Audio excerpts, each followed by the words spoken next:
एक साधु देश भ्रमण के लिए पैदल निकला हुआ था। एक बार रात हो जाने पर वह किसी गांव में आनंद नाम के व्यक्ति के दरवाजे पर रुका। आनंद ने साधु की खूब सेवा की।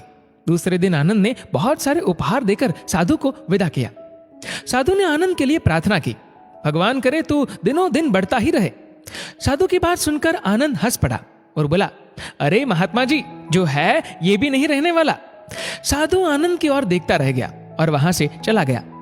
2 वर्ष बाद साधु फिर आनंद के घर गया और देखा कि सारा वैभव समाप्त हो गया है। पता चला कि आनंद अब बगल के गांव में एक जमींदार के यहाँ नौकरी करता है। साधु आनंद से मिलने गया। आनंद ने अभाव में भी साधु का स्वागत किया, झोपड़ी में फटी चटाई पर बिठाया, खाने के लिए सूखी रोटी दी। दूसरे दिन जाते समय साधु की आंखों में आंसू थे। साधु कहने लगा, हे भगवान, ये तूने क्या किया? आनंद पुनः हंस पड़ा और बोला, महाराज, आप क्यों दुखी हो रहे हैं? महापुरुषों ने कहा है कि भगवान इंसान को जिस हाल में रखे, इंसान को उसका धन्यवाद करके खुश रहना चाहिए। समय सदा बदलता रहता है और सुनो, ये भी नहीं रहने वाला। साधु मन ही मन सोचने लगा, मैं तो केवल भेष से साधु हूं, सच्चा साधु तो तू ही है आनंद। कुछ वर्ष बाद साधु फिर यात्रा पर निकला और आनंद से मिला तो देखकर हैरान रह गया कि आनंद तो अब जमींदारों का जमींदार बन गया है। मालूम हुआ कि जिस जमींदार के यहाँ आनंद नौकरी करता था वह संतान विहीन था।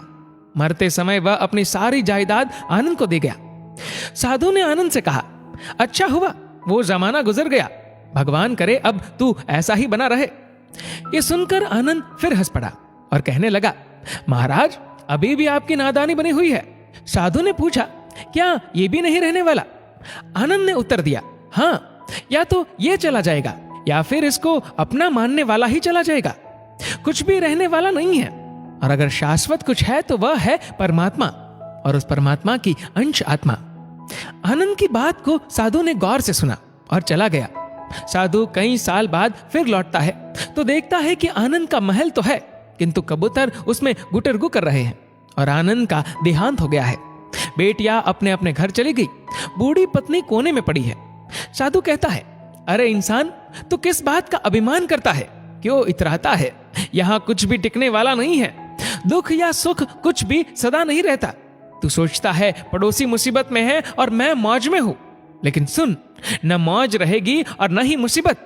सच्चे इंसान वे हैं जो हर हाल में खुश रहते हैं। मिल गया माल तो उस माल में खुश रहते हैं, और हो गए बेहाल तो उस हाल में खुश रहते हैं। साधु कहने लगा, धन्य है आनंद तेरा सत्संग, और धन्य है तुम्हारे सतगुरु। मैं तो झूठा साधु हूं, असली फकीरी तो तेरी जिंदगी है। अब मैं तेरी तस्वीर देखना चाहता हूं, कुछ फूल चढ़ाकर दुआ तो मांग लूं।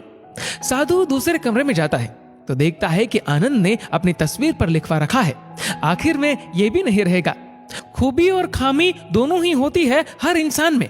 जो तराशता है उसे खूबी नजर आती है, और जो तलाशता है उसे खामी नजर आती है।